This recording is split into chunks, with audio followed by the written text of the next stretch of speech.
Hello दोस्तों, Bharat updates channel में आपका स्वागत है। और दोस्तों आज है 12 अगस्त 2022 और आज की 12 इंपॉर्टेंट अपडेट्स आप सभी के लिए लेकर यहाँ पर आ चुका हूँ। चलिए दोस्तों शुरू करते हैं पहली अपडेट के साथ। तो ये रही पहली अपडेट।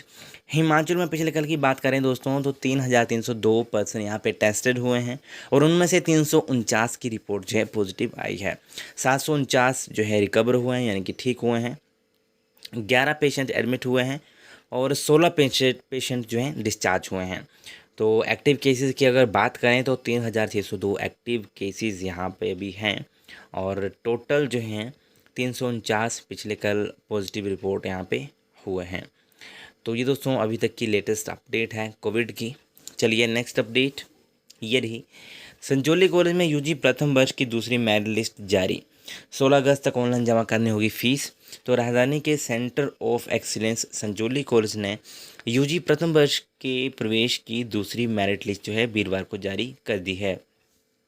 पहली लिस्ट जारी करने के बाद कॉलेज प्रशासन ने फीस जमा करने का समय दिया था।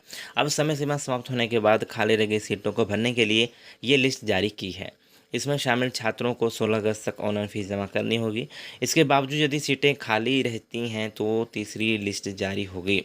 दूसरी लिस्ट में बीए प्रथम वर्ष की 170 सीटों के लिए सामान्य वर्ग की 82.2%, एससी के लिए 79, एसटी के लिए 68 कट ऑफ रही है। बीकॉम की 20 सीटों के लिए ये आप इधर देख ही सकते हो क्या यहाँ पे कट ऑफ रही है। ठीक है, सभी की यहाँ पे बताई हुई है। ओके। और संजौली कॉलेज फिर से नहीं खोलेगा पोर्टल। तो यहाँ पे विश्वविद्यालय के यूजी प्रथम वर्ष में प्रवेश के लिए आवेदन तिथि 20 तक बढ़ाई गई है, लेकिन centre of excellence Sanjauli college आवेदन को पोर्टल नहीं खोलेगा। पोर्टल के माध्यम से दूसरी प्रवेश मेरिट में शामिल छात्र सिर्फ अपने निर्धारित फीस ही जमा करवा पाएंगे। कॉलेज के पास पहले ही हर कोर्स के लिए 4,000 के करीब आवेदन आ चुके हैं। कॉलेजों में दोबारा से दाखिला प्रक्रिया शुरू। तो यहाँ पे फिर से जो है डेट को दोस्तों आगे बढ़ा दिया गया है। ठीक है, कल इसके रिगार्डिंग मैंने आपको बताया था। ठीक, चलिए दोस्तों नेक्स्ट अपडेट ये रही। हमीरपुर कॉलेज में 16 को प्रकाशित होगी पीजी कक्षाओं की मेरिट लिस्ट। 15 तक पीजी कक्षाओं में दाखिले के लिए कर सकते हैं आवेदन। तो नेताजी सुभाष चंद्र बोस स्मारक राजकीय महाविद्यालय हमीरपुर में पीजी कक्षाओं की प्रथम मेरिट लिस्ट जो है 16 अगस्त को प्रकाशित होगी यानी कि जारी होगी। इसमें चयनित विद्यार्थियों की काउंसलिंग 17 और 18 अगस्त को होगी। विद्यार्थी विज्ञान संकाय में एमएससी में वनस्पति विज्ञान, रसायन विज्ञान, गणित, भौतिकी विज्ञान, जीव विज्ञान, एमए अर्थशास्त्र, अंग्रेजी, हिंदी, एमकॉम कक्षाओं में दाखिला लेने के लिए 15 अगस्त तक आवेदन कर सकते हैं। वहीं प्रदेश विश्वविद्यालय की ओर से पीजी कक्षाओं में प्रवेश के लिए ली गई परीक्षा उत्तीर्ण करने वाले विद्यार्थियों को ही दाखिला मिलेगा। काउंसलिंग के बाद जो है विद्यार्थियों के दस्तावेजों की जांच, प्रवेश प्रक्रिया, परीक्षा के परिणाम, यूजी कक्षाओं के परीक्षा परिणाम के आधार पर चयनित किया जाएगा। इस संदर्भ में प्रधानाचार्य डॉक्टर अंजू बत्ता सहगल ने बताया, कहना है कि पीजी कक्षाओं में दाखिला लेने के लिए आवेदन चली हुई है, प्रक्रिया जो चली हुई है। 16 अगस्त की पीजी कक्षाओं की प्रथम मेरिट लिस्ट प्रकाशित होगी। 17 और 18 अगस्त को काउंसलिंग होगी।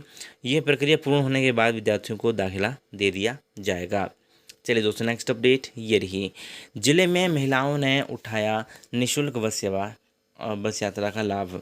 तो यहाँ पे देख सकते हो रक्षाबंधन के त्यौहार पर प्रदेश सरकार की ओर से महिलाओं को निःशुल्क बस यात्रा की सुविधा प्रदान की गई है। और इधर आप देख सकते हो बहुत ज़्यादा भीड़ यहाँ पे नज़र आई और महिलाओं ने एचआरटीसी की बसों में सफ़र कर सरकार की सुविधा का लाभ उठाया। हमीरपुर से टोनी देवी जाने वाली बस में सवार ये सभी जो हैं बढ़िया योजना शुरू की है और यहाँ पे कहा है। और अगर ये सुविधा ना होती तो उन्हें निजी बसों में जेब से पैसे खर्च कर सफ़र करना पड़ता। सरकार ने निगम की बसों में सामान्य दिनों में भी बस किराए में 50% छूट दी है। निःशुल्क बस यात्रा के कारण जहां निजी बसें खाली दौड़ती नजर आई, वहीं निगम की बसें दिन भर सवारियों से फुल रहीं। उधर एचआरटीसी हमीरपुर के जो डीडीएम हैं उन्होंने कहा कि रक्षाबंधन पर महिलाओं के लिए प्रदेश सरकार की ओर से निगम की बसों में मुफ्त यात्रा की सुविधा प्रदान की गई है। इसका महिलाओं ने भरपूर फ़ायदा उठाया है। चलिए दोस्तों नेक्स्ट अपडेट ये रही। भारी बरसात से मक्की की फसल पर बरपा कहर। किसानों ने प्रदेश सरकार से की मुआवजे की मांग, किया जाए निरीक्षण। तो यहाँ पे ग्राम पंचायत रंगस के किसानों को भारी बारिश और तूफान से काफ़ी नुकसान यहाँ पे हुआ है और इनको जो है जहाँ पे ज़्यादा नुकसान अत्यधिक नुकसान पहुँचा है, इसको उनको आर्थिक हानि हुई है। उन्होंने प्रदेश सरकार से मांग की है कि अतिशीघ्र बारिश से किसानों की फसल को होने वाले नुकसान का सर्वेक्षण करवाकर पीड़ित किसानों को मुआवजे के रूप में आर्थिक सहायता प्रदान करने की व्यवस्था की जाए। तो ये यहाँ पे कहा गया है। नेक्स्ट अपडेट ये रही, सूबे के 1785 सरकारी प्राइमरी स्कूलों में 10 से कम विद्यार्थी, 19 शिक्षकों की नियुक्ति कहीं, वेतन कहीं और से। तो यहाँ पे हिमाचल प्रदेश के 1785 सरकारी प्राइमरी स्कूलों में विद्यार्थियों की संख्या 10 या 10 से भी कम है। शिमला जिला में सबसे अधिक 411, मंडी में 322 और कांगड़ा में 280 ऐसे स्कूल हैं। भाजपा विधायक रमेश धवाला के सवाल पर शिक्षा मंत्री गोविंद सिंह ने वीरवार को विधानसभा सत्र में लिखित में ही जानकारी दी। शिक्षा मंत्री ने बताया कि बिलासपुर में 87, चंबा में 131, हमीरपुर में 74, किन्नौर में 39, कुल्लू में 101, लाहौल स्पीति में 98, सिरमौर में 97, सोलन में 116, ऊना में 29 और प्राइमरी स्कूलों में 10 या 10 से कम विद्यार्थी पढ़ रहे हैं। चलिए दोस्तों, नेक्स्ट अपडेट ये रही, सभी वेरिएंट के लिए असरदार एंटी सीरम बना रहा CRI। कोरोना से बचाव के लिए NIB पुणे के साथ मिलकर सीरम बनाने का काम किया शुरू। एंटी सीरम वायरस को सीधे करेगा ख़त्म। और ये कुछ यहाँ पे अपडेट है दोस्तों। केंद्रीय अनुसंधान संस्थान कसौली कोरोना के सभी वेरिएंट के लिए सबसे असरदार नया एंटी सीरम तैयार कर रहा है।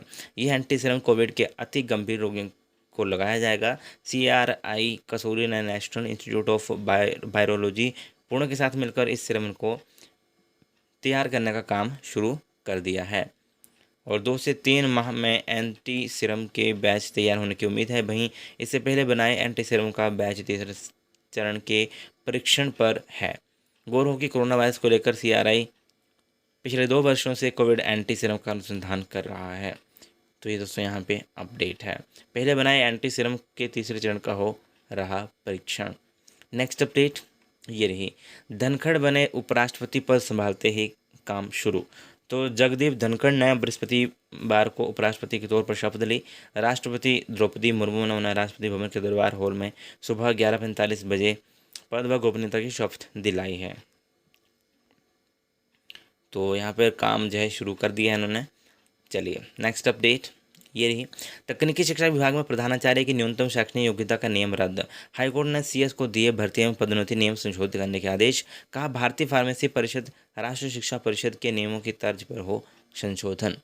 चलिए दोस्तों, नेक्स्ट अपडेट ये रही, SP दूसरे दौर की काउंसलिंग में 10 विषयों की सभी सीटें फुल। विश्वविद्यालय ने पूरी की प्रक्रिया। 16 अगस्त से कक्षाएं शुरू करने की तैयारी। 12 अगस्त को है फिजिक्स विषय की दूसरे राउंड की काउंसलिंग। चलिए दोस्तों, नेक्स्ट अपडेट ये रही, तकनीकी विश्वविद्यालय पहले दिन बीटेक की 425 सीटों के लिए काउंसलिंग। तो यहाँ पे HPT की ये 425 सीटों के लिए काउंसलिंग हुई है। यहाँ पे तो देख ही सकते हो, बीटेक के लिए। ओके, नेक्स्ट अपडेट ये रही, दूसरे चरण की काउंसलिंग के लिए 16 तक मांगे ऑनलाइन आवेदन। तो तकनीकी शिक्षा बोर्ड ने पहले चरण की काउंसलिंग के बाद बची सीटों की सूची जारी कर दी है और अभी जो है दूसरे राउंड की काउंसलिंग के लिए यहाँ पर जो है ऑनलाइन जो है आवेदन मांगे हैं। जिन्होंने केवल वही अभ्यर्थी योग्य होंगे जिन्होंने पैट 2022 की परीक्षा पास की है। बताया कि अभ्यर्थियों ने अभी तक अपने 10वीं कक्षा के अंक अपने आवेदन पत्र में अपडेट नहीं किए हैं। वे अभ्यर्थी अपने अंकों को बोर्ड की वेबसाइट पर अपडेट के लिए लिंक पर जाकर अपडेट कर लें, अन्यथा उन अभ्यर्थियों की दूसरे चरण की काउंसलिंग के लिए मान्यता रद्द कर दी जाएगी। ठीक है, तो ये भी एक अपडेट है दोस्तों हिमाचल प्रदेश तकनीकी शिक्षा बोर्ड की तरफ से। ठीक है, तो 16 अगस्त तक ऑनलाइन आवेदन आप कर सकते हो दूसरे चरण की काउंसलिंग के लिए। इधर देखें तो यूजी छात्रों के लिए 20 तक बढ़ाई प्रवेश की तिथि। तो यह मैं आपको कल भी बता चुका हूँ। ठीक है, यूजी के जो अगर किसी ने एडमिशन लेनी है तो वो ले सकते हैं यूजी में एडमिशन। ठीक है, 20 तक इसकी डेट को जो है बढ़ा दिया गया है। बाकी दोस्तों यही थी आज के कुछ इंपॉर्टेंट अपडेट्स। वीडियो अच्छी लगे तो लाइक शेयर, चैनल को सब्सक्राइब जरूर करिएगा मेरे लेटेस्ट अपडेट्स के लिए। Thank you.